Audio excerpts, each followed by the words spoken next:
Olá, nesse vídeo, meu convite para você é refletirmos. Basta querer e Jesus estará comigo? Tantas indagações vêm à nossa mente quando pensamos nesta simples situação. Daí seria interessante perguntarmos se existem leis espirituais que permitem atrair ou afastar a influência dos bons espíritos ou dos espíritos de um modo geral. Nesse caso, Jesus é um espírito? Qual seria o alcance daquelas suas palavras evangélicas? Não vim destruir a lei.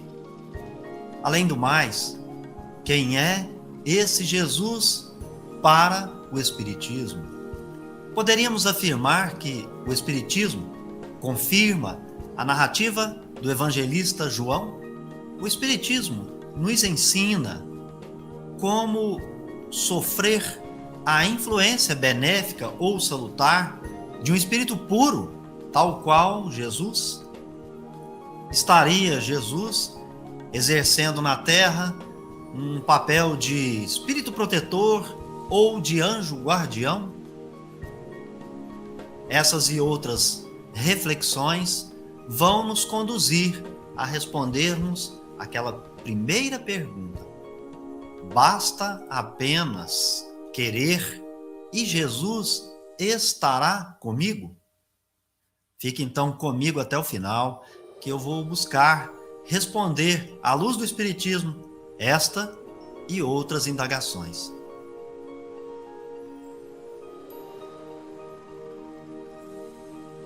Segundo os espíritos, respondendo a Allan Kardec, na questão 625 de O Livro dos Espíritos, Jesus seria o tipo mais perfeito oferecido ao ser humano por Deus para servir de modelo e guia.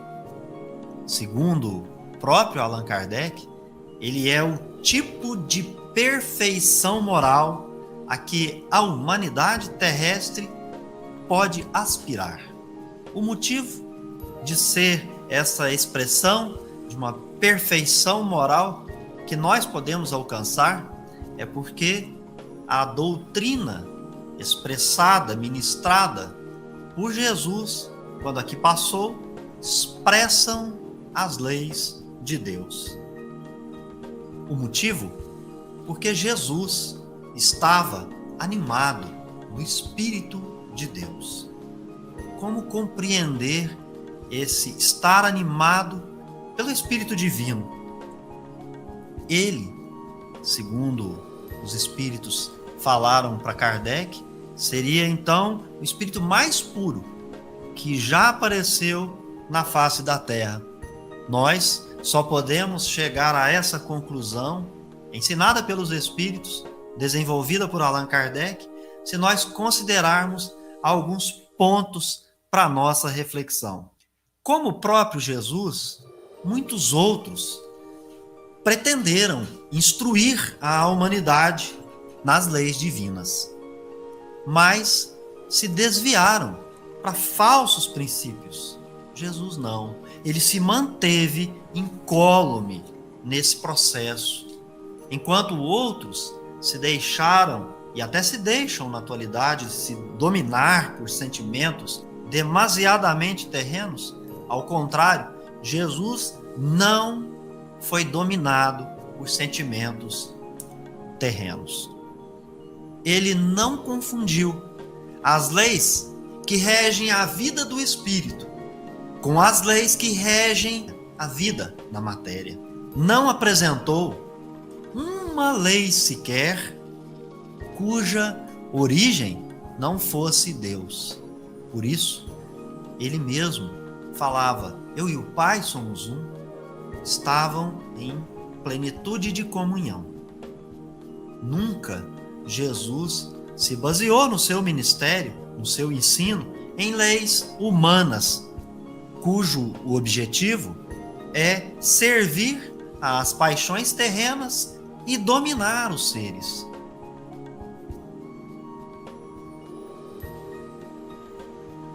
como se dá a influência dos espíritos sobre nós, já que já sabemos quem é esse ser que muitos dizem, basta querer, quem quiser, basta querer que Jesus estará ao seu lado.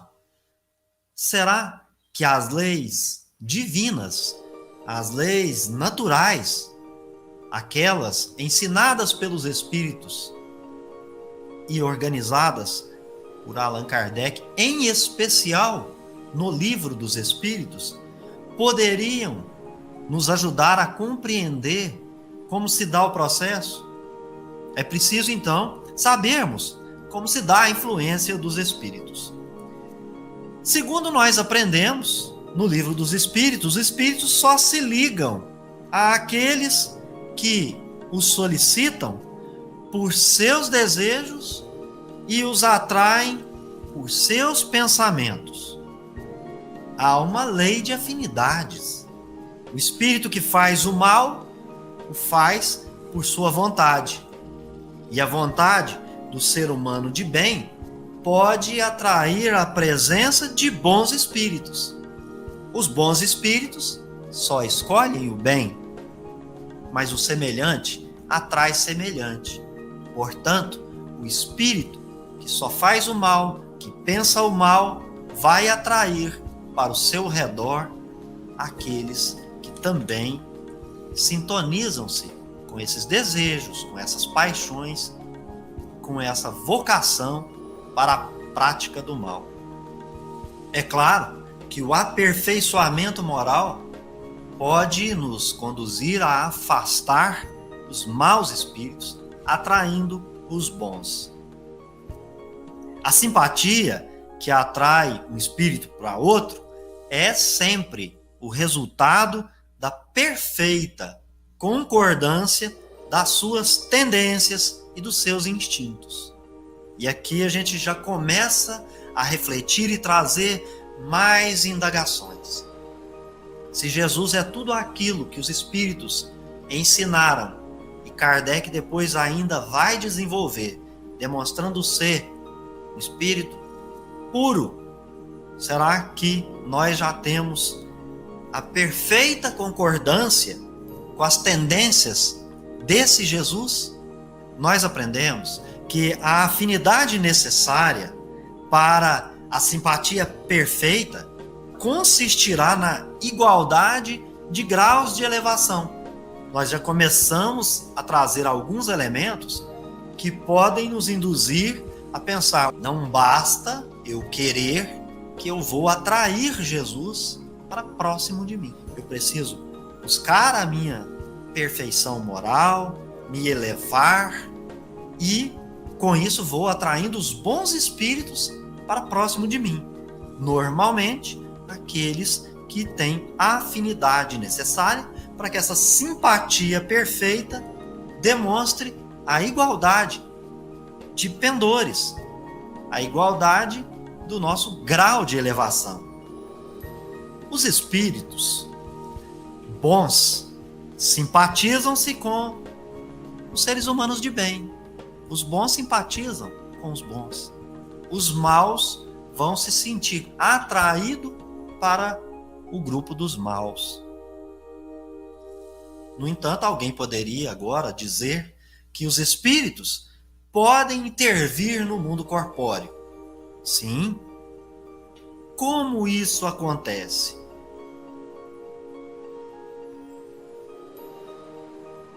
Então, nós vamos aprender que existem os anjos da guarda, os espíritos protetores, os espíritos familiares e os espíritos simpáticos. Perceba que nós estamos caminhando na escala espírita. Até para a gente poder sofrer a intervenção dos espíritos aqui no nosso mundo, nós vamos ter que buscar aquele aperfeiçoamento moral, aquela sintonia perfeita e a elevação. Porque, de fato, nós estaremos vinculados a espíritos que buscaram, por vontade própria, auxiliar aqueles espíritos que estão encarnados ou desencarnados, que são objeto da sua afeição, da sua amizade. Mas aí existe um grau, de afinidade, para que a simpatia perfeita esteja sendo estabelecida em razão da igualdade dos graus de elevação que a gente acabou de mencionar. Então é preciso que se vá para o Livro dos Espíritos e que se busque uma definição racional, razoável, do que seja anjos da guarda, espíritos protetores, familiares ou simpáticos.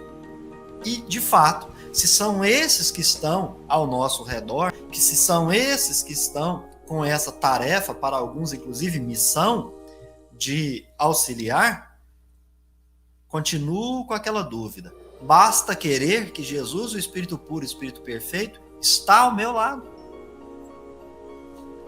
O bom espírito é aquele que vai se ligar a um indivíduo em particular.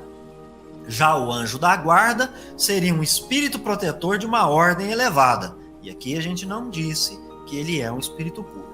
O espírito protetor, que é o anjo da guarda, conduz o espírito protegido ao bom caminho por meio de bons conselhos, de consolações, de sustentação com bom ânimo, desejo de bom ânimo, sem sujeitar a ferir-lhe o livre-arbítrio, a não permitir que ele exerça a escolha. Não, ele pode proteger, indicando, conduzindo os bons caminhos através dos conselhos, das consolações e da sustentação naqueles momentos em que falta o bom ânimo. O espírito protetor assiste o protegido, portanto ele o segue por numerosas existências corpóreas. Então essa função, essa atividade de auxiliar, ela já está designada por aqueles que se ofereceram para tanto. O espírito protetor, então, se obrigou a cuidar do indivíduo por sua própria vontade. Ele quis executar essa tarefa, fazendo-a com muito prazer, com muita alegria, exercendo como se fosse missão ou dever. O espírito protetor pode sim guardar, ajudar, auxiliar outros, mas esse auxílio aos outros é de uma forma mais geral. O protetor, obviamente, está em processo evolutivo, então ele não se fixa, não se liga perpetuamente ao seu protegido. Ele precisa também realizar outras tarefas, outras missões, como dito, ele está num processo evolutivo também. E, portanto, é natural, é normal que seja substituído na tarefa de proteção.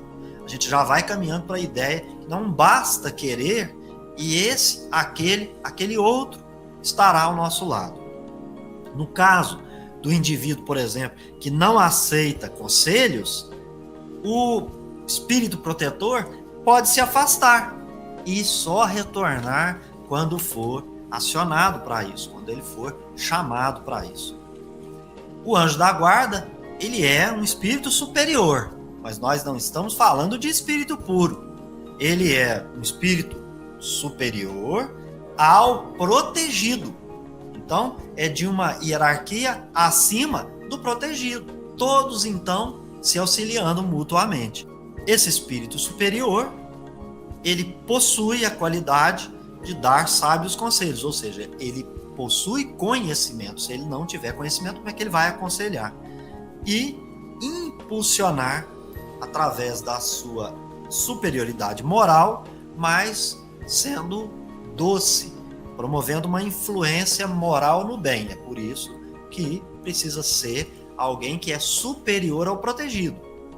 Isso não significa que ele seja perfeito, que ele já possua a superioridade moral do espírito perfeito. É de fato um espírito superior ao protegido, que tem qualidades para dar a esse protegido bons conselhos, impulsionando com doçura, com amor na terra.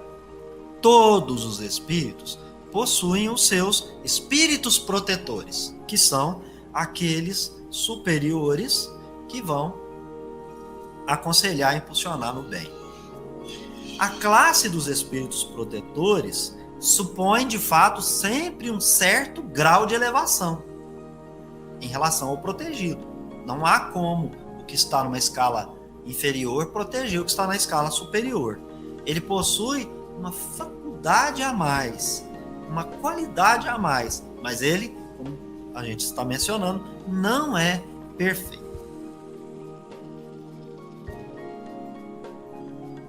Se a gente entendeu, então, quem é Jesus para o Espiritismo, se a gente entendeu como se dá a influência dos Espíritos, quem são esse grupo de Espíritos que podem nos auxiliar imediatamente, é importante a gente agora promover um olhar para o Evangelho de João para verificar se o Espiritismo, de fato, veio concordar, ratificar com aqueles ensinamentos, ou aquela narrativa do evangelista, onde ele, no seu capítulo 1 do Evangelho, falou sobre o Verbo, que estava no princípio com Deus, e era aquele que, por meio do qual fez todas as coisas. Deus, então, fez tudo, criou tudo por meio do Verbo. Deus disse tudo, e tudo se fez. A gente encontra isso nas escrituras ditas sagradas. Tudo foi feito pelo Verbo. Isso lá na narrativa de João, vamos encontrar que tudo foi feito pelo Verbo. No Verbo, ou seja, Deus fala e a coisa acontece. Nesse Verbo havia vida. Ora, nós todos somos criação de Deus. Se nós temos vida, nós somos uma criação pelo Verbo divino, porque temos vida. Mas essa vida em especial, tratada ali no Evangelho de João, ela é uma vida especial, porque ela era uma vida que veio para esclarecer a humanidade.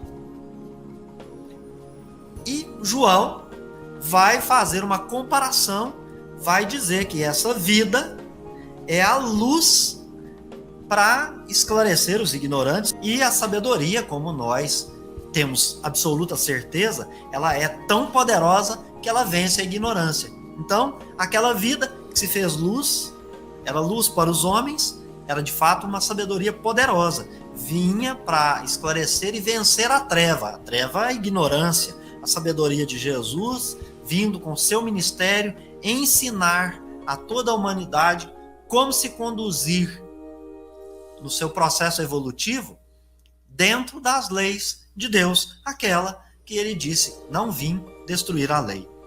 Então, foi um ser humano com a missão de iluminar aqueles que não detinham conhecimento do mundo espiritual.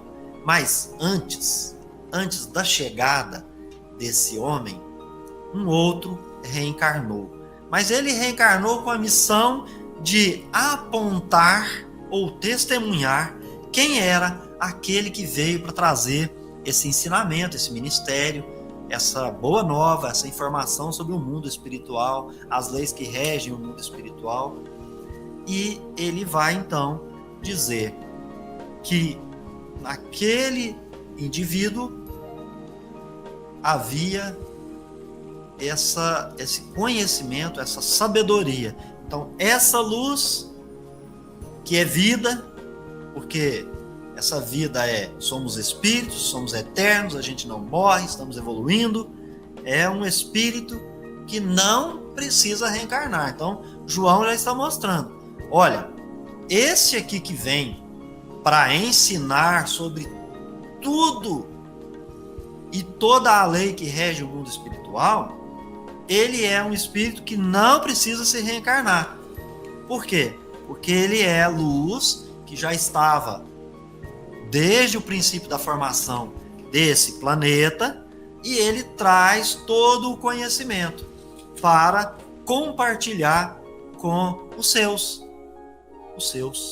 Essa luz, então, traz uma mensagem que vai esclarecer sobre a vida verdadeira. E, nesse caso, que vida é essa? Vida no mundo espiritual. Jesus, portanto, conforme nos ensina o Evangelho de João, é a vida criada pelo Verbo de Deus, que por sua existência, elevação, possui a sabedoria que compartilha e esclarece toda a humanidade.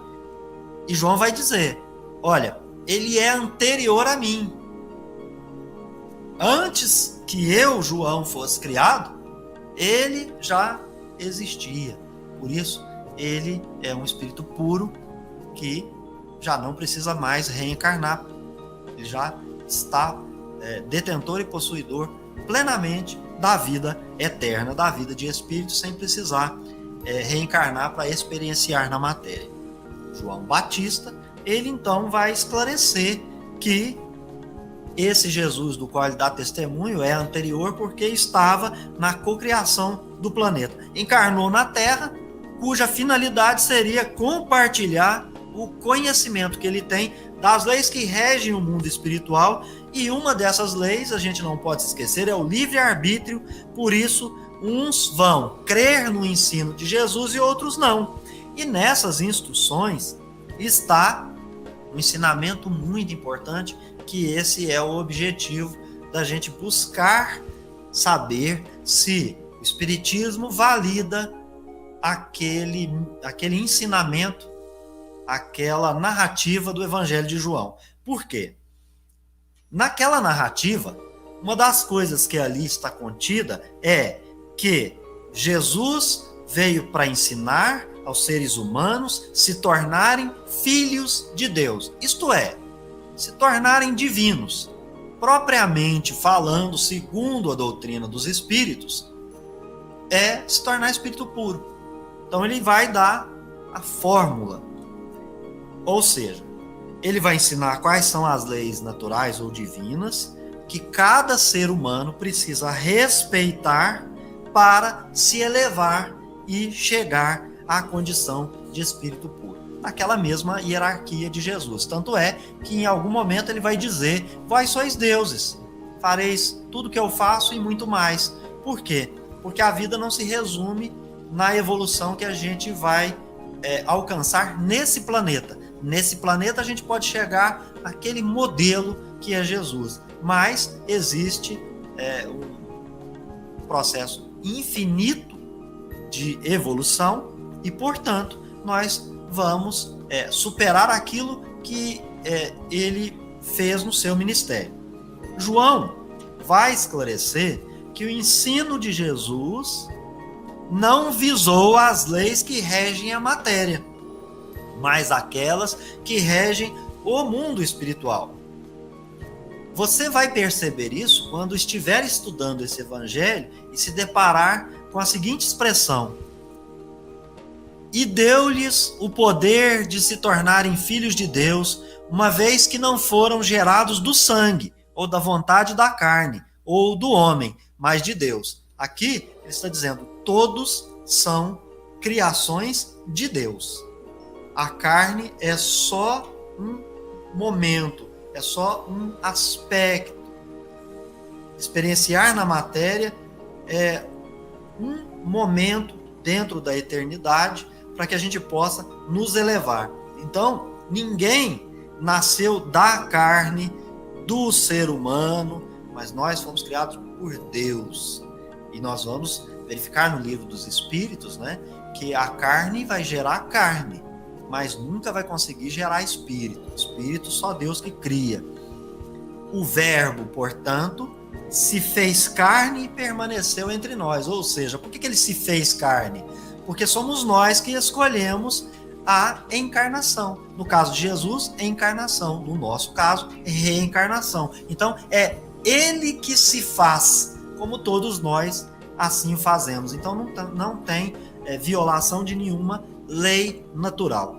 Jesus, aquela sabedoria da vida criada pelo Verbo de Deus, se confunde com o próprio Verbo por conta da comunhão e da mensagem que ele vem trazer. Ele não traz nada que pertence a ele, Jesus, mas é um evangelho do próprio Deus. O evangelho é de Deus. Ora, então, nós estamos confirmando, junto ao evangelho de João, que aquelas palavras mencionadas no princípio acerca de Jesus ser a forma humana mais perfeita que nós tivemos chance de vislumbrar, nesse caso, então, nós estamos confirmando no Evangelho de João tudo aquilo que foi dito pelos Espíritos para Allan Kardec acerca do modelo e guia. E da mesma maneira, o Espiritismo está confirmando toda a narrativa do Evangelho de João acerca de Jesus. Quem é Jesus para o Espiritismo? O tipo de perfeição moral que a humanidade terrestre pode aspirar. Jesus diz: vós fareis o que eu faço e muito mais. Ele é o modelo mais perfeito porque sua doutrina expressa as leis de Deus, que é o mesmo que João vai dizer. Além disso, por que Jesus é aquele que venceu o mundo? Ele vai dizer: eu venci o mundo. Por quê? Porque nada que é terreno o fez sair daquele trajeto que ele planejou para si mesmo, para deixar somente na fala, somente na conversa, todo o seu ministério e todas as informações acerca das leis que regem o mundo espiritual.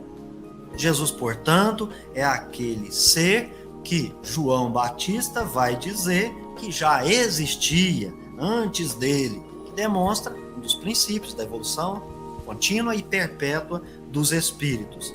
Ele não reencarnou, ele encarnou, porque ele é espírito perfeito e trouxe para todos nós o conhecimento das leis que regem o mundo espiritual. Como ele fez isso? Porque ele é aquele que, diferente de todos os demais que jamais viram Deus, segundo o próprio João, ele explicou Deus para nós todos. Ele vai dizer que Deus é o Pai. E ele, então, não vai ser dominado por nenhuma lei que rege a matéria. Não será influenciado. Por isso, só um espírito daquela hierarquia para poder estar entre nós trazendo essa bela mensagem, esse conjunto de leis que nos indicam como que funciona o mundo espiritual.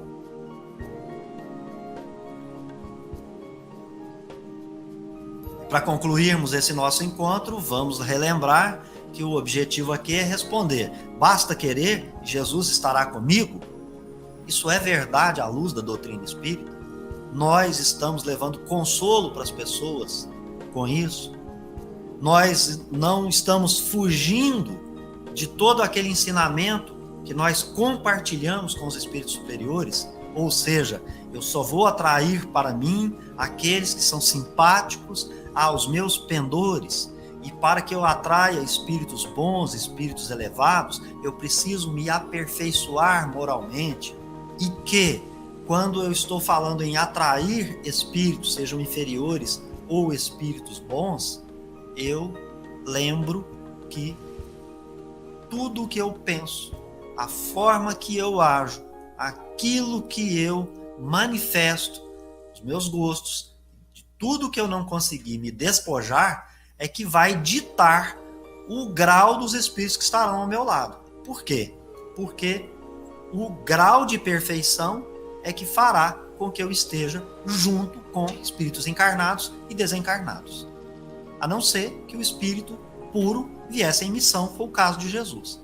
Quando as pessoas dizem que basta querer e Jesus estará conosco, seja quem quer que seja, é porque está levando o seu pensamento ao capítulo 18 do Evangelho de Mateus, especialmente o versículo 20, que dirá: onde 2 ou 3 estão reunidos em meu nome, aí estou no meio deles. E essa é uma afirmação na narrativa de Mateus de uma fala de Jesus.